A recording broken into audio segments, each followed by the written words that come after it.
The search for causes behind Southern California's wildfires now includes witness reports of a snapped line on a high-voltage transmission tower in Little Tujunga Canyon, sending off sparks as it whipped high overhead. The incident occurred at the start of the creek fire, which burned more than 60 homes above Sylmar. That was one of 5 fires to besiege the Southland last week, destroying more than 1,000 structures and forcing hundreds of thousands to evacuate their homes. Of those fires, officials have determined a firm cause of just one. The Los Angeles Fire Department said a cooking fire in a homeless encampment sparked the skier ball fire in Blair. Southern California Edison Co. announced Tuesday that California fire officials notified the utility that its equipment was under investigation as a possible cause of some of the fires.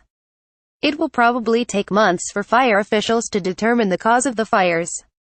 The owner of a small ranch on Little Tujunga Canyon Road said she was awakened early deck 5 by a panicked call from her mother, who said sparks were coming off the steel pylon as a line came loose and was smacking the hill. Looking outside, Gail Trey said, she saw much the same scene. There was fire concentrated over there and sparks coming off the pylon. It spread each direction. She raced out of their ranch with her mother and daughter, driving out through fire. Trey's account, made to a Times reporter last week, corresponds with the general time and location of the reported start of the creek fire, which to date has burned more than 15,600 acres in the San Fernando Valley and nearby foothills. Other fires include the Thomas, which started December 4 in Ventura County and now is the 5th largest fire in modern California history at more than 237,000 acres. It has destroyed 921 structures and claimed one life, a 70-year-old woman who died in a vehicle crash along an evacuation route. California Department of Forestry and Fire Protection officials have released no information on their investigations into the start of those fires. The fires began amid high of Santa Ana winds that fanned flames to towering heights, creating extreme fire behavior that repeatedly forced firefighters to pull back.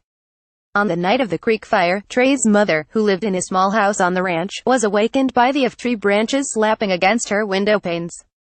The closest weather station, atop a nearby ridge, recorded wind gusts as high as 73 miles per hour at 2:55 a.m. Dec. 5 to 1 mile per hour below the speed for a Category 1 hurricane. The power line Trey identified as owned by Southern California Edison. The utility last week said it believed its equipment had been cleared of involvement in the Thomas and Creek fires. But in its Tuesday statement, the utility said it believes the investigations now include the possible role of its facilities. A spokesman for the utility declined to comment on Trey's description of events. He referred questions to the state fire agency. On Wednesday, CAL FIRE investigators were present on Little Tujunga Canyon Road. They said they were in the area interviewing residents about what they saw the night of the fire and declined to comment further. One homeowner, Maria Kirkland, said investigators asked her specifically if she had seen the tower sending out sparks. "To be honest, I don't remember sparking," Kirkland said. The California Public Utilities Commission did not immediately respond to requests for copies of incident reports the utility would be required to file with the regulatory agency. Trey said the slopes of Little Tujunga Canyon surrounding them were already on fire by the time she, her mother and 12-year-old daughter fled their small ranch. There was no time to gather up her dog or open the gates for her ponies, Mr. Chips and Black Beauty. Their bodies would be found later, and her house burned to the ground, leaving little more than piles of rubble. One horse, Swagman, jumped the fence. There was no sign of him when Trey returned, but her trainer later found Swagman among the rescued horses at an equine center.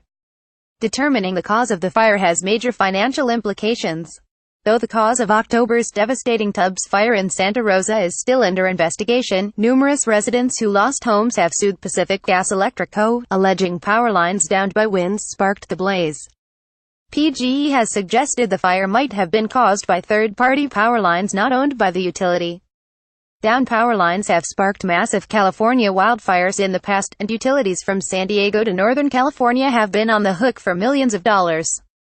PGE has also faced blame after CAL FIRE investigators found the utility responsible for the 70,000-acre Butte fire that killed 2 people in 2015. The state attorney general sued the company for $87 million in related costs.